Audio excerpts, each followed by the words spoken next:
and welcome back. Today, I've got a very special guest, Austin, who I randomly messaged on Instagram because that's just who I am. And we've been in communication here and there for a little bit now.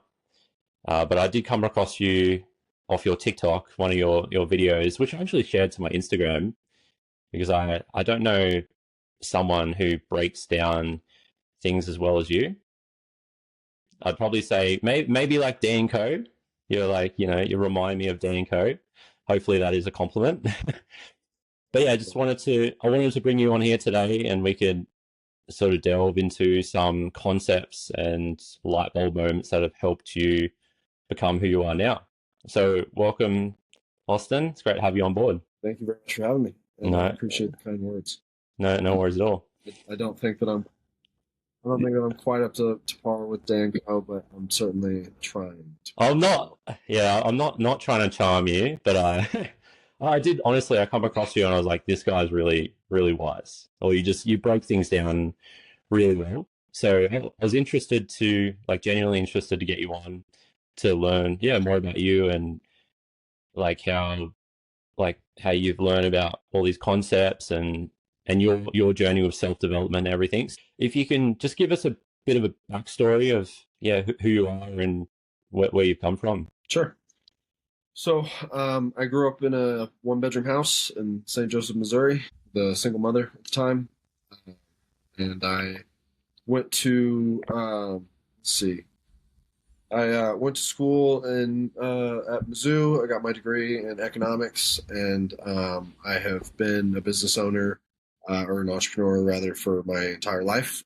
There was one point in time where the business venture that I was working on was not doing well, and I had to like pick up a couple side jobs for a couple months. But aside from that, like 3 month stint, I've never worked for anybody besides myself. Always been a self-starter and entrepreneur in that regard.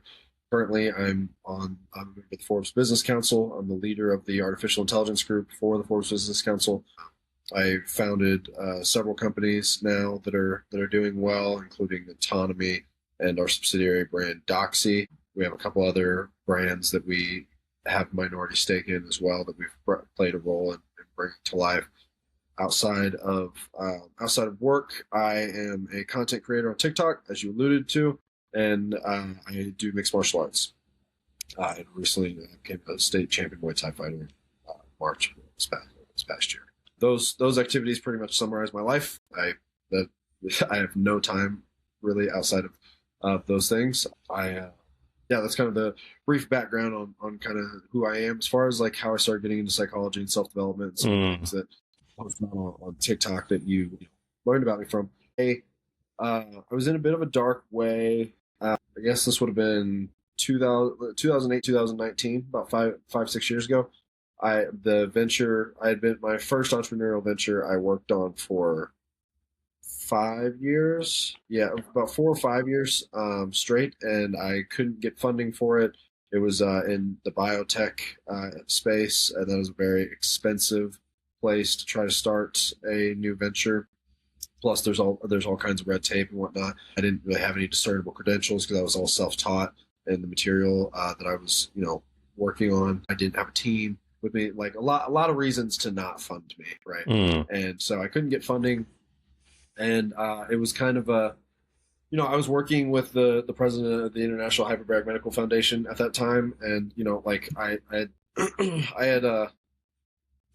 this was all still while I was in college, and so I was skipping class and paying people to take classes for me so that I could work on my startup, and it was like kind of this all-consuming thing for me, and it really kind of consumed my identity. And so whenever that started to lose steam, I had, you would call it a bit of an identity crisis, and I got really interested in psychology from that point. And so it started off with just a lecture or two on YouTube, and then it very quickly, something about the type of stuff that I talk about and the type of stuff that I consume is that it's very unique in that even if it's something that you've never talked about out loud, it's very frequently things that we've all thought about and just never really had the words for.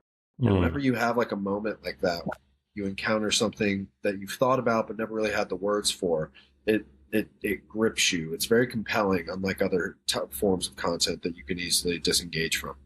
This this type of content gripped me um, very much so. I got roped into the rabbit hole, and Yeah. I continued being an entrepreneur, trying to do what I could to make a successful company and achieve like financial independence and things like that. But I still like every spare second that I had is like I wanted to learn more about like the mind and sociology and kind of why we do the things that we do and kind of the way that we think about the world and how these subtle implicit understandings or presuppositions or assumptions that we make ripple out into very large noticeable differences in our behavior and consequently our outcomes.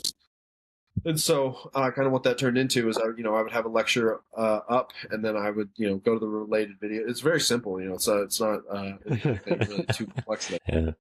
I, would just open up another video in another tab. What makes my outcome different from most people that get interested in it is that I got obsessed with it.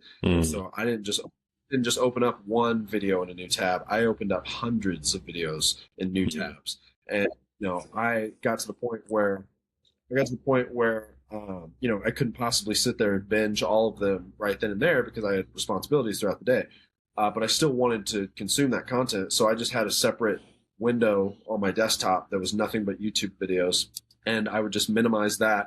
And then anytime I would eat a meal, I didn't eat meals with other people for like years, pretty much. I mean, every once in a while I would, but generally speaking, I would have breakfast, lunch, and dinner by myself at my desk. And then every time I would do that, I would just sit down, I would open up a window and I would press play on a video and, there it is. I'm consuming content and, it sounds, like bite size, but it's like you do that 3 times, 15 minutes to 30 minutes, 15, 20, 30 minutes at a time, 3 times a day, every single day for 5 years. You know what I mean? Like by the time it's all said and done, like I've consumed, a ton of content and so I eventually started expanding like away from just YouTube videos. I found like different writers like Tim Urban, Paul Graham, different people that had a very methodical way of deconstructing ideas and kind of reverse engineering outcomes based on those deconstructions.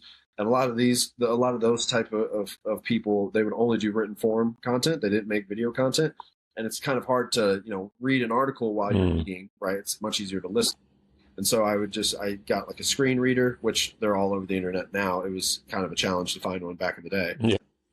Screen reader so that I could even turn these long form essays and blogs and studies into audio recordings that I could consume while I was eating and things like that. And I just kept finding new ways to be able to consume it, whether I was in, a podcast in the car here or, anything like that. But really the biggest thing was consuming content while I was eating every day for years. Oh, so do you have ADHD or something? Just what makes you ask? It wouldn't surprise me. It wouldn't surprise me. Like everything you just said, I was like, I feel like he has ADHD. Well, yeah, I absolutely do have ADHD. Yeah, 100%, 110%. Yeah. But I would still recommend that like if somebody like were to come to me and be like, I want to know everything that you know, or like I want to do what you did. It's like, one, you probably don't. But 2, if you really do, whether you have ADHD or not, I would still recommend that strategy because we have such little time every day that it's very easy to write things off and say that you don't have time for them. And eating is one of the easiest. Like, I don't know of anybody that does anything productive while they eat. I really don't. Most people, they get lunch with their friends or they check social media and like mindless social media, you know what I mean, or respond to texts or whatever. But most people spend an hour per meal not really doing anything productive. I'm not attacking, people that do that because I'm at the point in my life where there are times to have a meal and shut my brain off now too. But it's like if you want to find an extra, 2 hours of content consumption per day, there it is right there. It's funny you say that though, because I've definitely gone down the self-development rabbit hole. And I do feel like you sort of get to a point where there's so much information out there which is misleading, or it's sort of saying like you're never enough and you just got to keep chasing this shiny ball sort of thing. So I'd love Yeah. you to sort of, I guess, expand on some of the light bulb moments that have really helped you, and some of the self development world that you don't feel like helps people. So just some lessons around that. Um, sure. I'd say the biggest one came from Naval Ravikant, Mm. brilliant man, former startup founder, very well known on Twitter, well, X.com now. But something he said. One, all of his stuff is good. No, Oh yeah, yeah, yeah, yeah. He's but brilliant. one of his lines echoes in my mind quite a bit, and that is that all advice cancels to zero. So you have to Mm, have your own perspective on the world. mm, So, if you go down the self development rabbit hole long enough, you'll arrive there's two dead ends to it. The first dead end, well, one's a dead end, and then the other is like an infinite loop, I guess. mm, The infinite loop is where you find contradicting pieces of advice. So, like, I guess evidence for that would be, or like an example would be, don't feed a dead horse. That would be one piece of advice. And then the other piece of advice is don't stop digging whenever you're 2 feet short of gold or something like that. Right? mm. That's just the cuff. But like Yeah, these yeah. are two very well known sayings that both are very useful when applied correctly to different places in life, but they are almost explicitly contradicting, right? Mm, In terms of their prescriptive sentiment. And you can find things like that for pretty much any adage in life.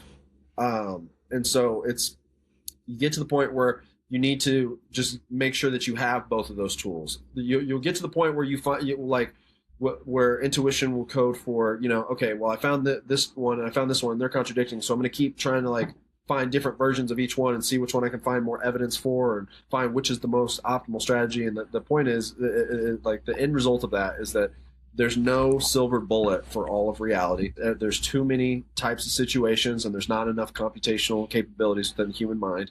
And so really what you need one tool for each. And then as soon as you have one tool of each, don't continue trying to stack up evidence and try to pick one. You just need to keep both of those tools in your belt and then move on to a different series. But that piece of advice from Naval is that all advice cancels to zero and all that. It's like it's helpful for two reasons. One, it prevents you from wasting time.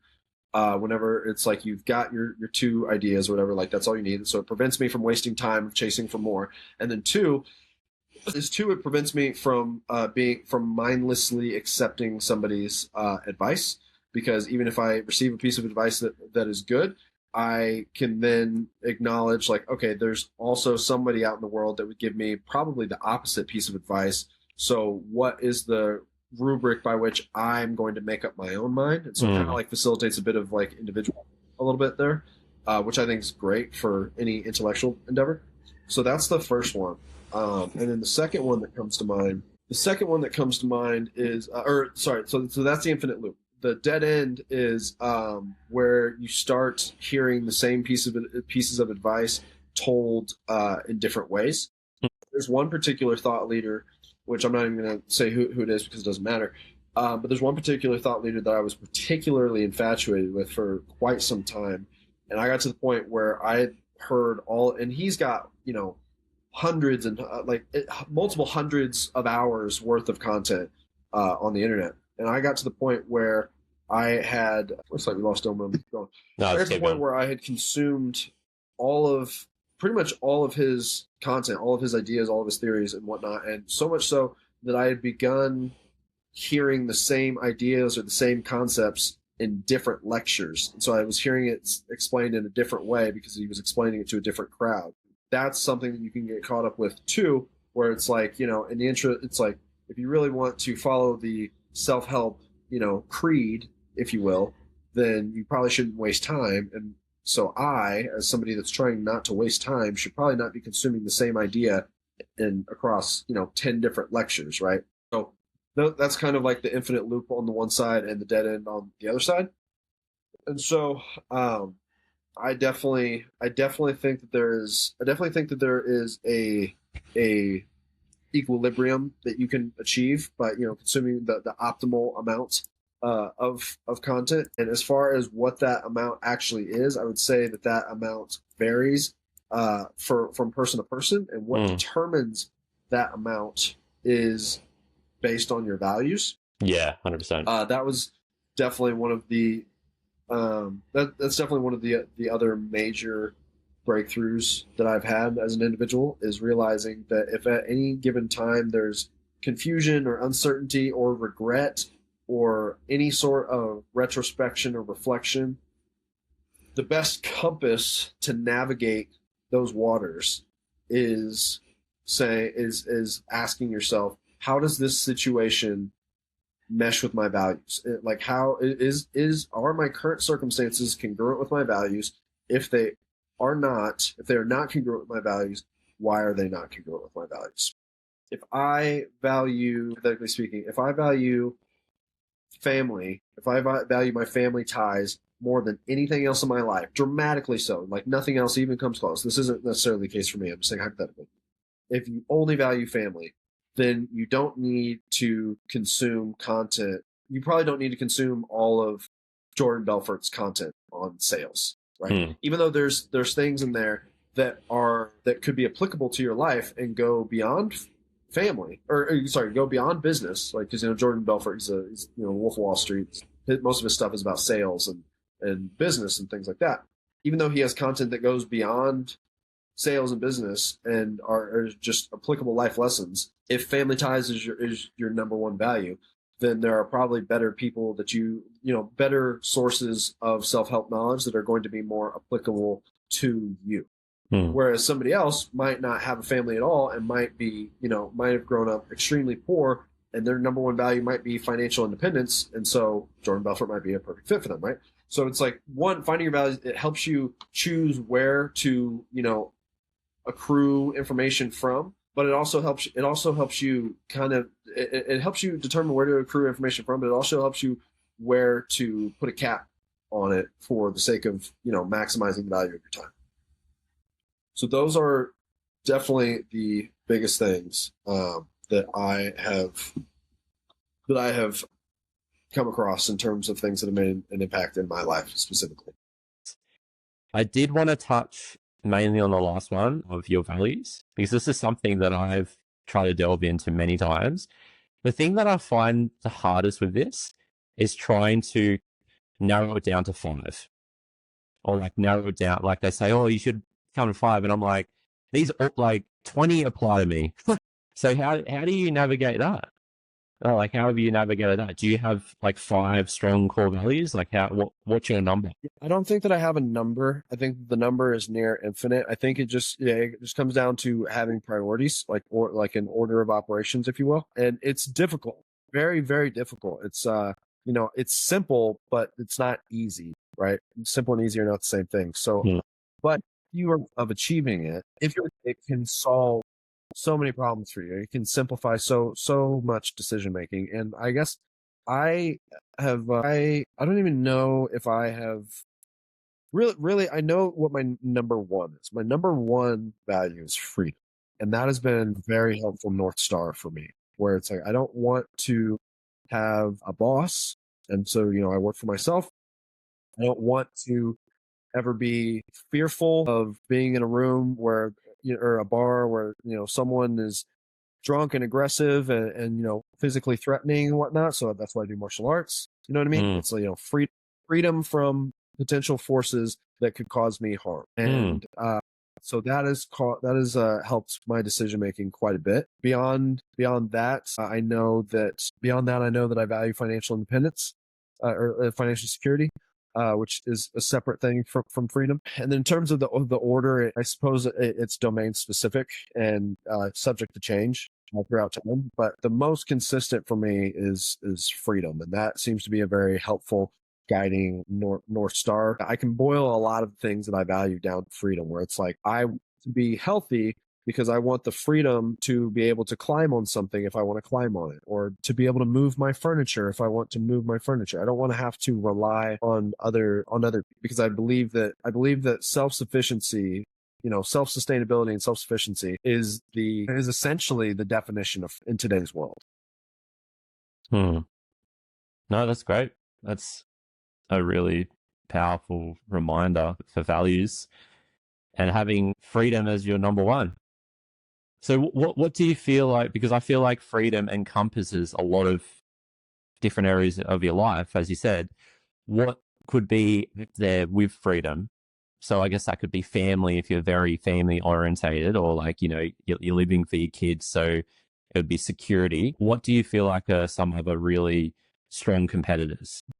Life experiences, for sure, because there's a lot of sacrifice that is required to achieve freedom. And I've certainly missed out some life experiences as a result of the sacrifices that I've chosen to make.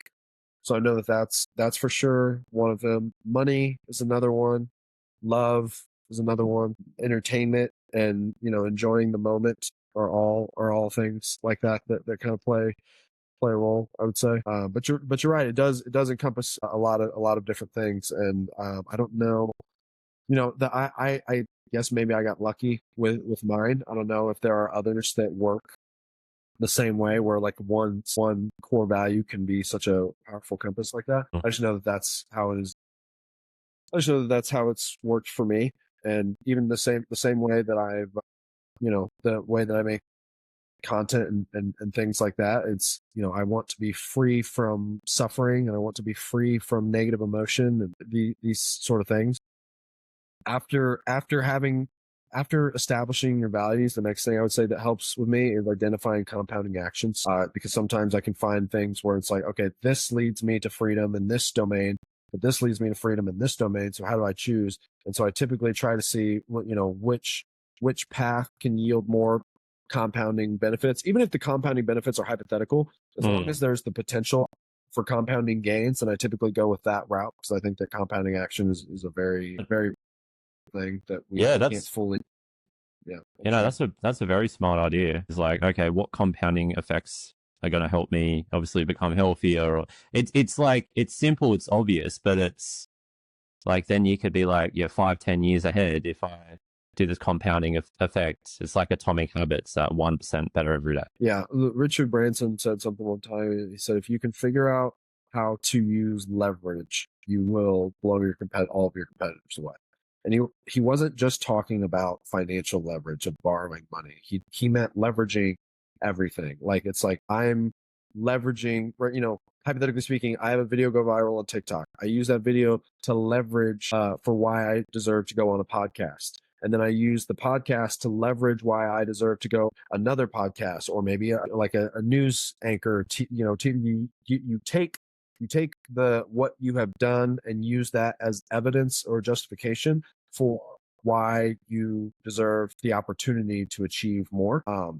And you know, and a lot of times the things that I talk about, and even the lesson that I was talking about right there, it's like, it sounds intuitive and it sounds like common sense. It's like, you'd be surprised that often people forget to think that way whenever they're going through their day-to-day lives. Like, people memorize things like that as, like, you know, like from like a Hallmark card they read, but it's not intuitive and it's not ingrained in their decision-making process. And I find that the more that we talk about it, the more that we remind ourselves and whatever, it's just like etching it further and further into our minds. Yeah. Taking it back to the first thing you were talking about, the infinite loop. So when you've heard the same information, but through like maybe a different person, how they've said it, I've definitely had that happen to me many times, where, you know, 5 people can tell me the same thing, but it's the way that someone's said it, or it was the environment or something like that, and it just really clicked, really made sense. Or maybe you just don't listen to some people and you listen to other people as well. There's something to be said for that too. And yeah, that's definitely true. I've had moments like that where I thought that I got something, like I thought that it clicked, and then it wasn't until like a couple of years later somebody else said the same thing in a different way, and it was like, that was the moment that it really clicked on a deeper level for me. Yeah. Yeah, those are tricky to know. Tell you, like, you know. Just want to lastly just touch on the last thing you were saying too, with like, it should be simple, should be obvious for people to, you know, take these pieces of advice that you're saying. But I feel like there is so much information out there, and you would know, obviously being an entrepreneur, you get analysis paralysis. So you just like consume all this information and then you're not sure where to go. it goes back to the second thing you were talking about, where you were saying like you've got to take two part, like you've got to pick two things. So say if you've been listening to Russell Brunson, you've been listening to Gary Vee, you've been listening to Alex Hormozi, and maybe their information is contradicting each other. And you're like, oh, like, should I go this way or should I go that way?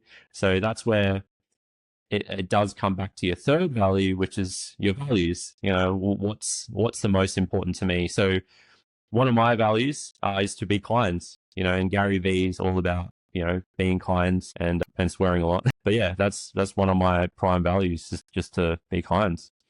So It's a good one. yeah, so I think we'll wrap it up there. Is there any final takeaways for people that you've sort of spoke on today, or like you could recap what we spoke about quickly?